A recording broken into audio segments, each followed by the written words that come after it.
जी, आज का हमारा जो टॉपिक है वो है फीवर को हमने डिटेल के साथ डिस्कस करना है। फीवर कहते हैं राइज इन बॉडी टेम्परेचर, जो कोर बॉडी टेम्परेचर होता है उसका जब राइज हो जाता है तो उसको हम फीवर का नाम देते हैं। इसकी कॉमन काजेज जो है वो क्या क्या हो सकती हैं। देखें, इसमें आपके जो है वो फॉरेन इन्वेडर्स हो सकते हैं, जैसे कि प्रोटोजोआ इन्फेक्शंस हैं, या कोई बैक्टीरिया हो सकता है आपका, ठीक है, कोई वायरल इन्फेक्शन हो सकता है, ठीक है। ये तीन चीजें तो मेन जो आपको पता होती है। इसके अलावा जो ऑटो इम्यून डिजीजेस होती हैं वो भी हो सकता है, क्योंकि उसमें इन्फ्लेमेशन जो है वो हो रही होती है।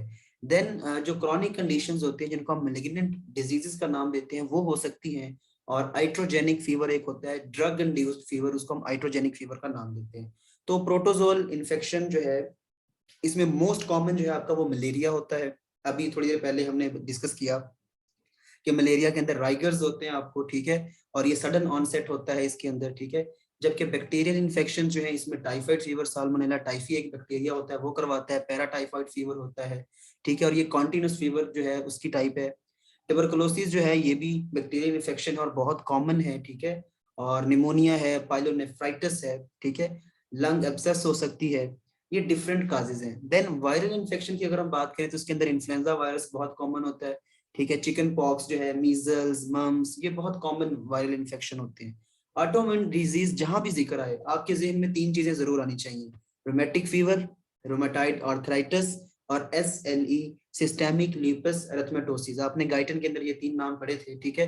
लूपस आर्थराइटिस, ये जो है ये ऑटोइम्यून डिजीजेस हैं, ठीक है। इन सब के एंड पे अगर आप ये चीज देखें तो जो है आइटिस का जो वर्ड है ये इन्फ्लेमेशन को रिप्रेजेंट कर रहा है। और जब भी इन्फ्लेमेशन होती है, ये बैक्टीरिया का मैकेनिज्म ऑफ एक्शन भी सेम है। इन्फ्लेमेशन में क्या होता है कि ट्यूमर नेक्रोसिस फैक्टर अल्फा और आपका इंटरल्यूकिन 1 बनते हैं, जो कि आपके हाइपोथैलेमस में चले जाते हैं और वहां जाकर वो प्रोस्टाग्लैंडिन ई की सिक्रेशन करवाते हैं, जो कि आपकी बॉडी का टेम्परेचर जो है वो हाई करवाते हैं और फीवर काज करते हैं। ठीक हो गया। अब अगर हम मैं मेलिग्नेंट डिजीजेस की बात करूं तो इसमें जो कैंसर्स होते हैं आपके, लिम्फोमा है, ल्यूकीमिया है, या फिर हाइपर नेफ्रोमा जो है, ये जो डिजीजेस होती हैं ये भी फीवर काज करती हैं। देन हाइड्रोजेनिक फीवर जो है, इसमें ड्रग इंड्यूस्ड फीवर आ जाता है। और कुछ हैबिचुअल हाइपरथर्मिया होता है, ये फीमेल्स के अंदर कॉमन होता है, ये भी हम देखेंगे। अब इसकी हिस्ट्री हमने कैसे लेनी है, ठीक है।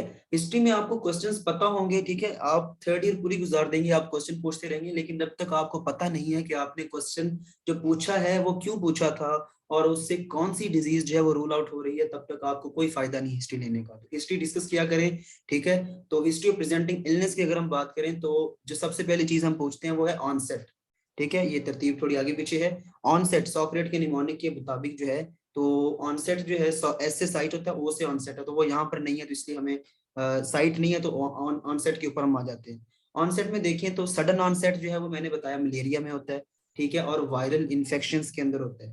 जबकि जो ग्रेजुअल आहिस्ता आहिस्ता जो बुखार चढ़ता है वो होता है एंटेरिक फीवर है, उसमें टीबी का बुखार है, ठीक है। और ये लो ग्रेड फीवर होते हैं, मैंने आपको पहले भी बताया था। कोलाजिन और मेलिग्नेंट डिजीजेस जो है इनके फीवर एक तो लो ग्रेड होते हैं, दूसरे ग्रेजुअल जा रहे होते हैं, ठीक है। जबकि जो सडन ऑनसेट होता है वो हाई ग्रेड फीवर होते हैं, मलेरिया, वायरल इन्फेक्शन या कोई भी किसी भी किस्म का इन्फेक्शन होगा, ठीक है।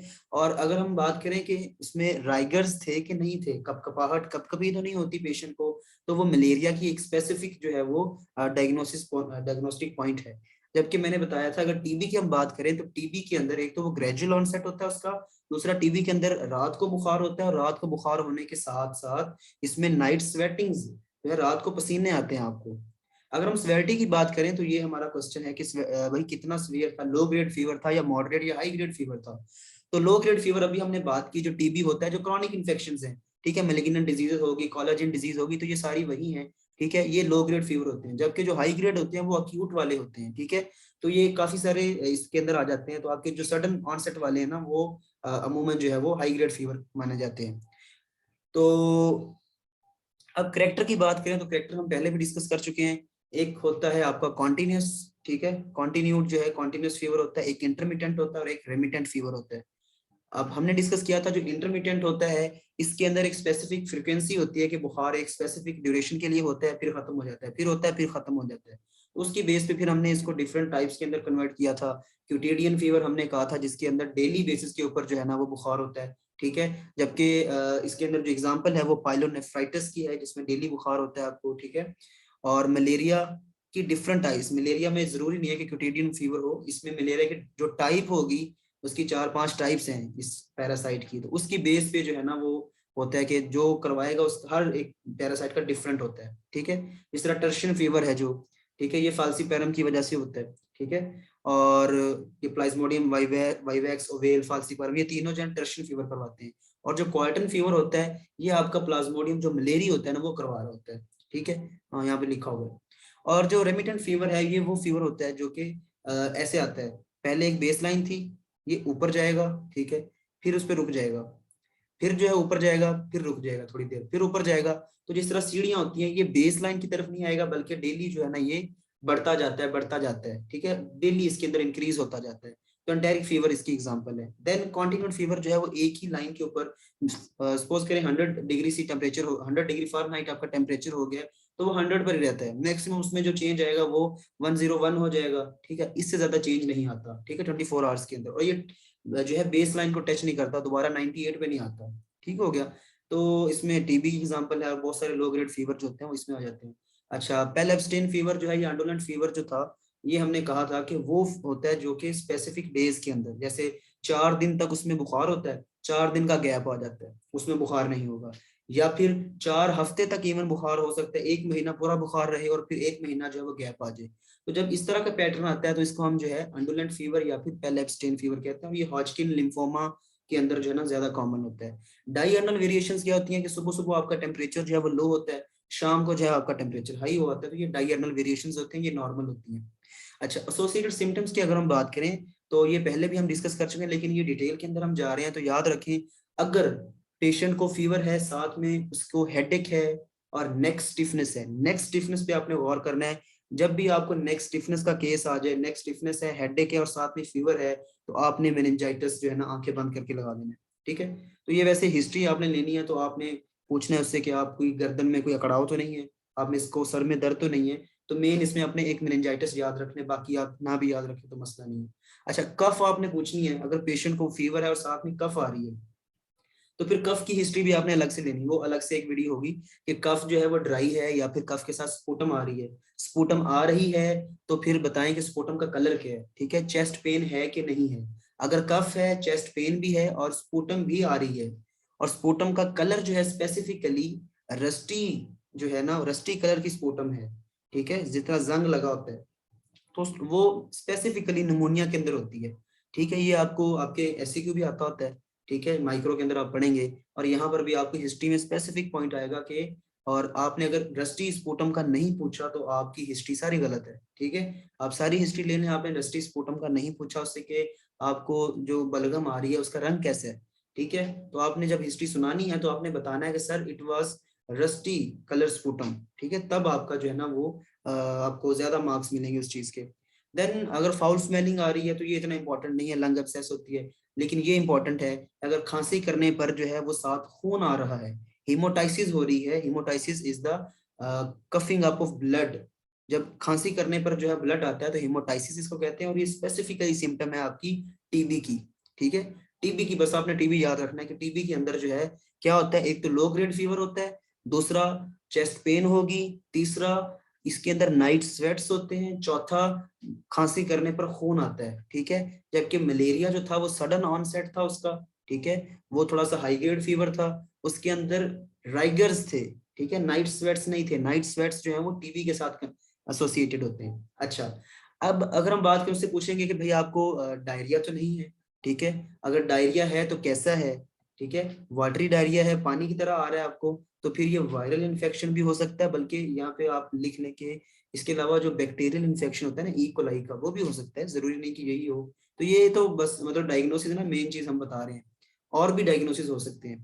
अगर ब्लड आ रहा है तो बेसिलरी डिसेंट्री जो है, बेसिलस जो एक बैक्टीरिया होता है वो जो है ब्लडी डायरिया काज करवाता है। वैसे कॉर्नी बैक्टीरियम भी करवाता है जो कि ब्लडी स्टूल्स जो है ना, लेकिन आपने मेन मेन पे रहना है, अभी आहिस्ता आहिस्ता आपको चीजें याद हो जाएंगी।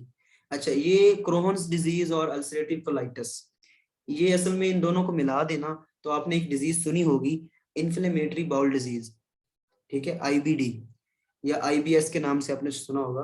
तो आईबीडी जो है वो इन दोनों का कॉम्बिनेशन है, क्रोहन्स डिजीज और ulcerative colitis. Colitis inflammation of colon, और क्रोहन्स डिजीज आपने पढ़ी हुई है, इसको कहते हैं मेल एब्जॉर्प्शन सिंड्रोम, ठीक है, जो आपने जीआईटी के अंदर पढ़ा था। तो इन दोनों का कॉम्बिनेशन जो है वो आईबीडी होता है, ठीक है। उसके अंदर भी क्या होता है कि आपको ब्लड आता है स्टूल के अंदर, ठीक है, और उसके अंदर एक और सिम्टम होती है कि उसमें डायरिया और कॉन्स्टिपेशन एक दूसरे को अल्टरनेट कर रहे होते हैं, ठीक है। ये भी कॉमन डिजीज है एक, आईबीडी जो है। इसमें कॉन्स्टिपेशन, कभी कॉन्स्टिपेशन हो जाती है पेशेंट को, कभी डायरिया हो जाता है, ठीक है। और ये होती है डिप्रेशन की वजह से, आईबीडी, ठीक है। तो इसके अंदर जो है ब्लड जो है वो स्टूल के अंदर आ रहा होता है। अच्छा, अगर पेशेंट से आपने पूछा कि उसको फीवर है और साथ में वो बताता है कि मेरा गला खराब है, तो आपको पता है कि इसको बैक्टीरियल इन्फेक्शन हो सकता है, जैसे कि फेरेंजाइटिस है या टॉन्सिलाइटिस है, ठीक है। इन्फ्लेमेशन है तो साथ बुखार हो गया। फिर अगर आप उससे पूछे कि भाई आपको जो पेशाब आता है उसमें जलन तो नहीं होती, ठीक है, या आपको लंबर रीजन जो है आपका, उसमें उसको आप इशारा करके बता सकते हैं कि आपको यहाँ पे दर्द तो नहीं होता। अगर वो कहे कि मुझे पेशाब में जलन हो रही है और मुझे दर्द भी हो रही है, ठीक है, तो उसको पाइलोनेफ्राइटिस हो सकती है। देन जॉइंट्स पेन, जब भी आपको जॉइंट के अंदर पेन मिले तो आंखें बंद करके आपने आर्थराइटिस बताना होता है, ठीक है। अगर स्वेलिंग और रेडनेस मिल रही है तो इसका मतलब उसको रोमाटॉइड आर्थराइटिस है, ठीक है, और इसका वास्ता आपको रहेगा। फार्मा के अंदर इसका ऐसे क्यों आता होता है, इसकी ट्रीटमेंट आपने बतानी होती है। तो ये ऑटोइम्यून डिजीजेस हैं, ठीक है। तो इसको याद रख लें। वैसे ही रोमाटॉइड आर्थराइटिस और एसएलई जो है, ये दो आपकी ऑटोइम्यून डिजीजेस होती हैं और इसके अंदर इन्फ्लेमेशन, जॉइंट पेन जो है ना, ये पाई जाती है। और एसएलई जो होती है ना, इसमें मेनली एक सिम्टम होती है आपकी जो नोज के अराउंड एरिया होता है ना, आईज के नीचे और नोज के दोनों तरफ, ठीक है, चीक्स के ऊपर वाला एरिया, वहां पर बटरफ्लाई जो है ना वो रैश बनता है। ये एसएलई की मेन सिम्टम है, बल्कि साइन है, सॉरी। एनलार्ज लिम्फ नोड्स, अच्छा, टीबी के अंदर आपके जो है ना लिम्फ नोड्स वो स्वेल कर जाते हैं, तो उसको कहते हैं लिम्फ एडिनाइटिस, ठीक है। ट्यूबरकुलस लिम्फ एडिनाइटिस, ये टीबी के अंदर होता है। यही एक याद रखने काफी है आपके लिए। रैश के अंदर आपने जो है वो अगर उसको आपने देखा, आपने पूछा कि आपको कोई स्किन के ऊपर एलर्जी तो नहीं हुई, कोई दाने तो नहीं बने, तो वो बताएगा, तो उसमें मीजल्स हो सकती है, चिकन पॉक्स, रोमैटिक फीवर है, या एसएलई मैंने थोड़ी देर पहले बताया, बटरफ्लाई रैश, ये देखने से नजर आ जाता है।